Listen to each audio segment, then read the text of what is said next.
اگر دیکھیں ایک کانسیپٹ ہے منافق کا کانسیپٹ. منافق کافر سے برا ہوتا ہے میرے حساب سے. کافر کو تو پتہ نہیں روشنی اس ہے نہیں. کفر کا مطلب ہے غلاف, ٹھیک ہے, اس کو پتہ نہیں. منافق کو پتہ ہو کے کرتا ہے. اپنے اوپر کیوں نہیں کنڈیشن ڈال دی ہے کہ I will not be non-profligate, امین وغیرہ. یہ چیزیں پک اینڈ چوز کرنا, کسی کو اٹھانا کسی کو فٹ کرنا, یہ باتیں اب why are you not attending the larger constitutional debate? You're treating this as a civil suit.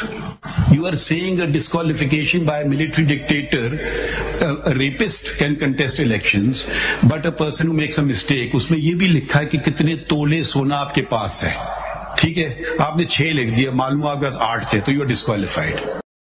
آپ آج ہمارے سامنے کھڑے ہوئے ہیں, ہم آپ کو ہولڈ کرتے ہیں کہ برا نہ مانے کہ you are a profligate, you wasted the time of the court.